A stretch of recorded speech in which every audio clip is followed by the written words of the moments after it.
Good morning, my friends. Here I am, sitting on my back deck once again, really thoroughly enjoying this beautiful weather.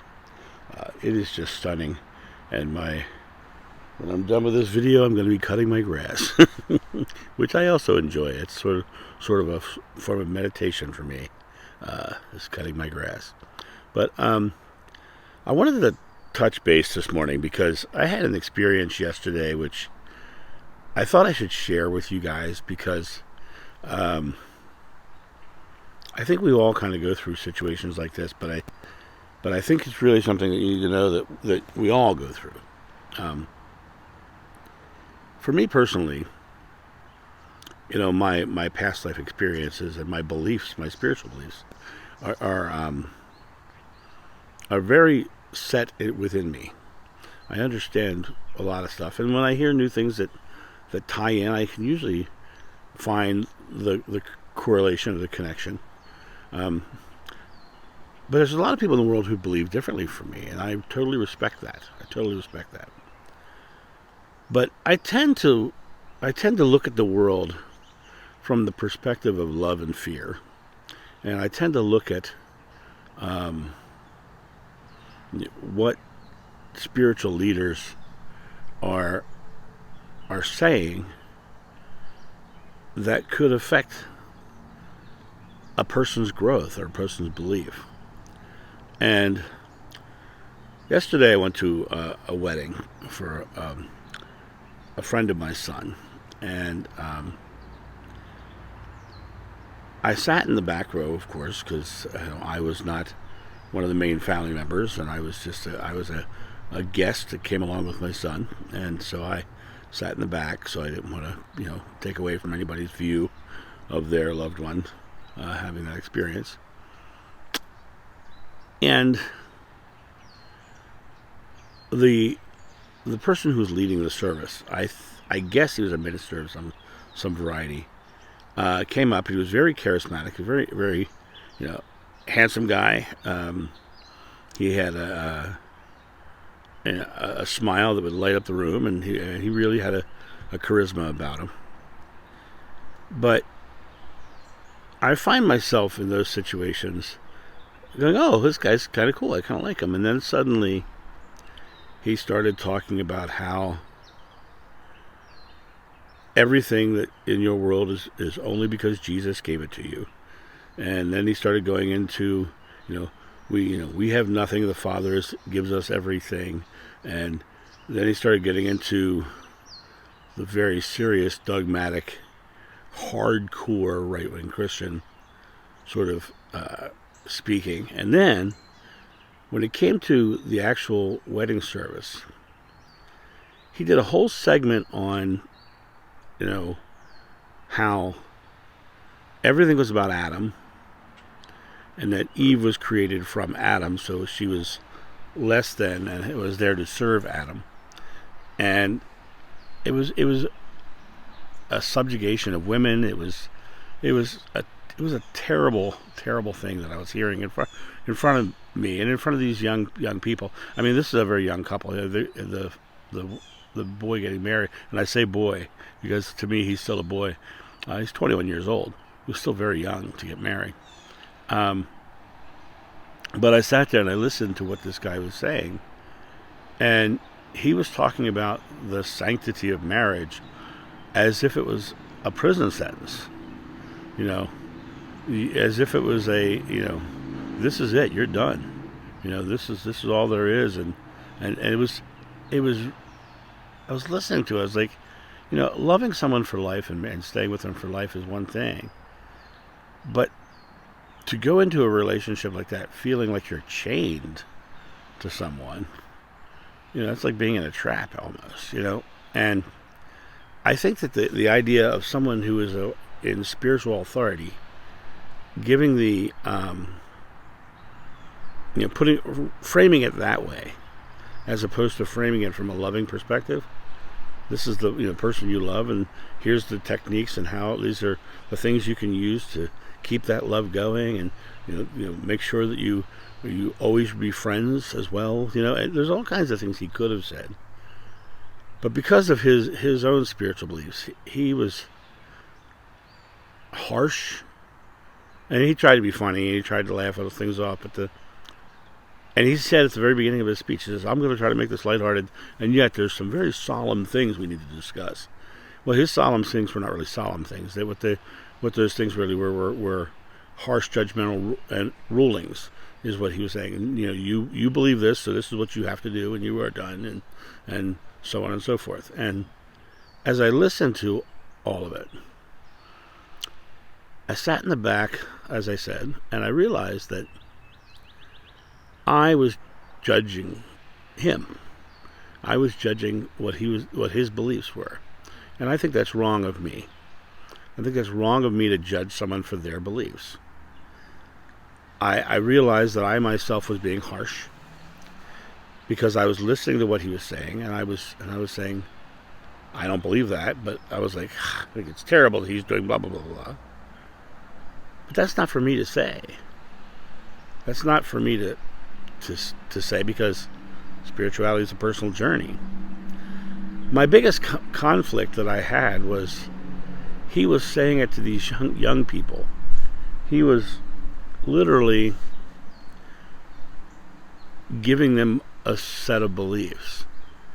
And I thought the beliefs were harmful. But I know full well that their wedding is not the place for me to ever say anything.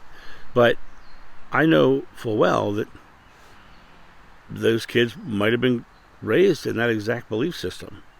And being raised in that exact belief system, they also have those beliefs. So I was the odd man out. I was the one who was sitting in the back of the room, not believing as they did.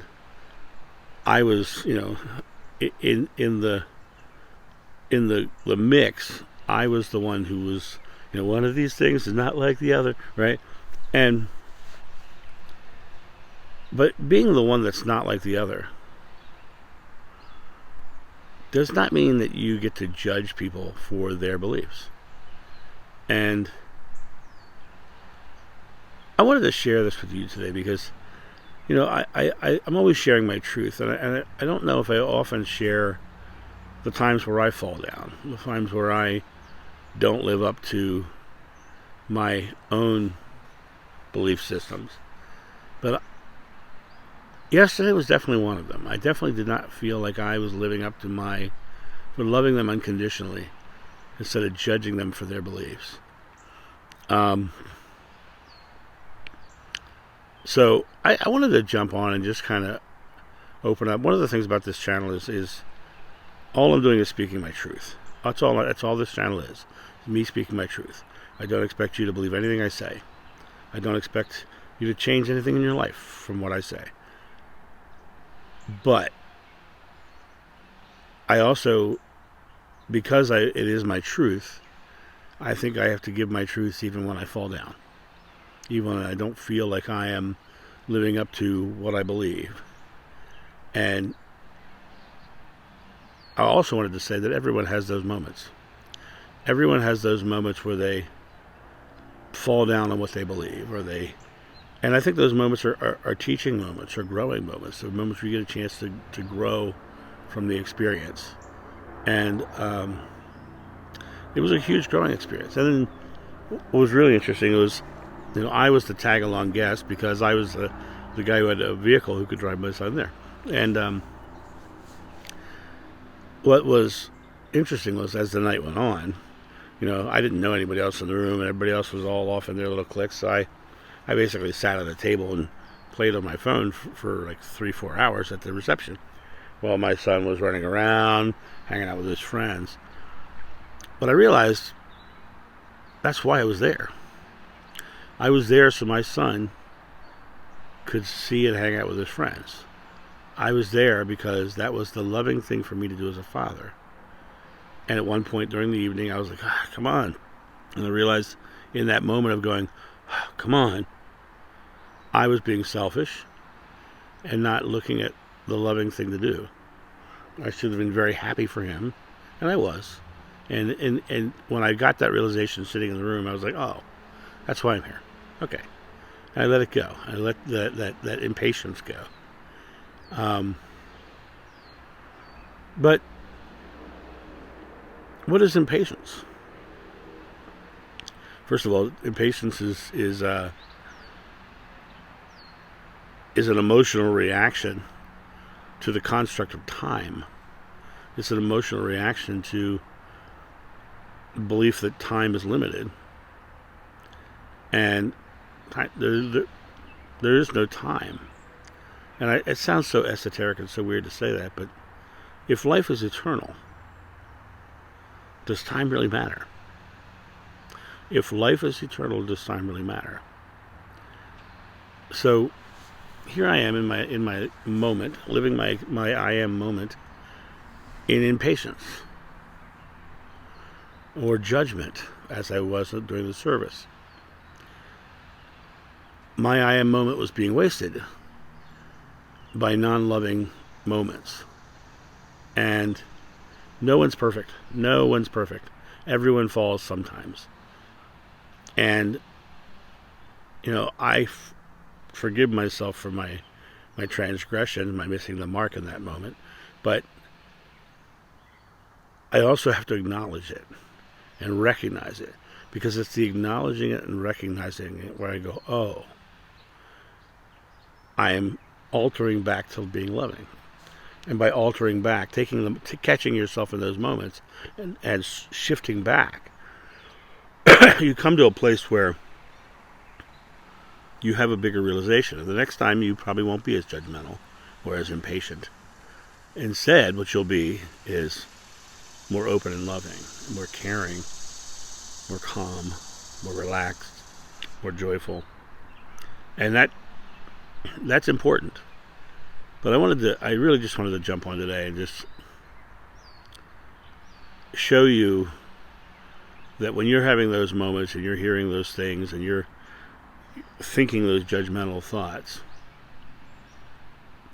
we all have that problem. We all have that experience. And it's a matter of what you do with those experiences, or whether you let them grow and fester. And that's my thought this morning on this beautiful day, glorious day. And I will talk to you soon. See ya. Bye. Thank you, my friends, for watching this video. If you enjoyed it, please make sure that you've subscribed and you like it, you share it, but also comment below it. Let's get this community talking about these topics and spreading this information out far and wide so we can change the world for the better. Thank you.